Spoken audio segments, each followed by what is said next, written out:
Wow. Well, I saw Trump said he could close that in 24 hours if he wanted to. Do you think he could? I have no idea. I mean, he couldn't build a border wall in 4 years. So, there is a gap between promises and delivery with all politicians, very much including him. But I will say, in Trump's defense, and maybe because he's a little bit autistic, he saw the stakes of this like at the very beginning. He's like, Tucker Carlson was on the Full Send podcast, and he mentioned there was, I'll let you jump in here real quick because I'm a little confused. First talking about how he failed to build the wall that he kept talking about, but then he's a little autistic, and that's in defense. Are you familiar with this line of thought? I'm still confused. I tried looking it up.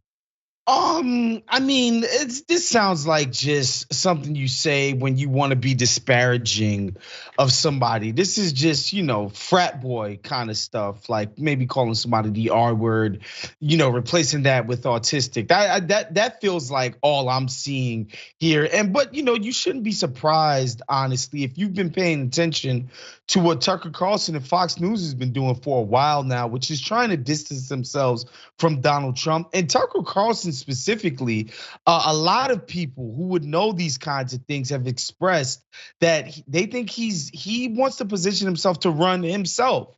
So if this guy thinks he can run for president because he's now a TV star, and that's how Donald Trump got his campaign off of the ground, it would make sense that he's now publicly owning his words. I'm surprised that he's owned the contents of those text messages and come out so publicly and been like, yeah, I don't rock with Donald Trump.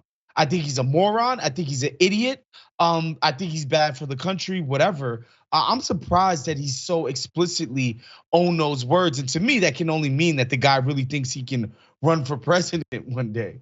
I mean, if nothing else, it confirms the stuff that we were hearing and seeing behind the scenes, and the way, again, the lies in the front of it went. So which one is he? Who is this guy? Maybe someone should ask those questions. I did look up some of the main signs of autism, because again, I'm trying to figure out what characteristics that they see in Trump that they would connect to autism, which of course, tons of people have different varying levels of, and it's not even a negative thing, it's who people are. But some of these things, just the first few, finding it hard to understand what others are thinking or feeling. I don't think he has that issue. Getting very anxious about social situations, maybe, who knows? Finding it hard to make friends or preferring to be on your own. Other signs are not understanding what social rules, such as not talking to other people, are about, avoiding eye contact.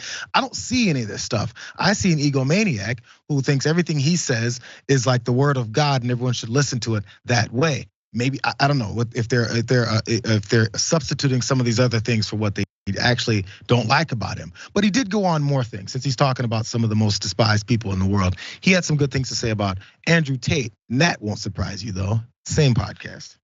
Andrew Tate's core message is respect yourself. Act like you're worth something. Achieve something. Do something. Get the fuck off the couch. Put down the porn. And I feel like that's the greatest message that anyone could give. It just tells you everything about the people in charge, that's threatening. How is that threatening? Yeah. That's self-improvement. Now, you may not agree with or understand some things that Tate says, which is where I am. Like, what? The point is, what is he, underneath it all, what is he saying? He's saying, respect yourself. You are worthy of respect. Live in a way where others will respect you. That is the most needed message anyone can hear. He knows better. It's one of those situations where you act like you don't know what someone stands for. You don't know what they've been saying. You don't know what they've been imprisoned for. You say, I don't know. I mean, sometimes he says these things and I'm like, what? What are those things? Like he doesn't elaborate on the negative part about someone he's praising. And he's just this guy. He's the first one ever to come in front of a camera and a microphone and say, you should better yourself. Respect yourself. Build yourself up. Go get some work done. Be fulfilled, because no one's ever said that before. It took Andrew Tate's accused human trafficking and sexual exploitations for people to start thinking that. Maybe that's it. Or he's continued trying to build this coalition of minions underneath him, as I guess your thinking was to run for president one day. I just don't see how this, I can see how this helps him, but it seems unnecessary.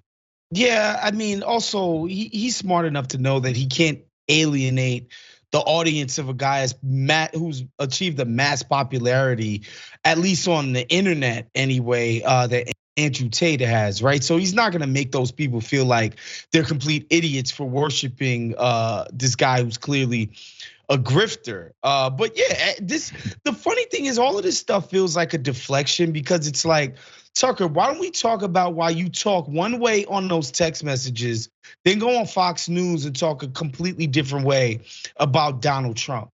He's never expressed that. He's never been like, oh, the January 6th stuff was ridiculous. The idea that the election was stolen was just an absurd notion. He doesn't do that. Like, instead of answering for that, being like, yo, how come you don't go on your show? And maybe, obviously, we're not all as candid in public. God knows I'm not in public as I am in my text messages, but I'm not completely misrepresenting how I feel about anything that I say in public, right? And so Tucker Carlson is just lying to folks.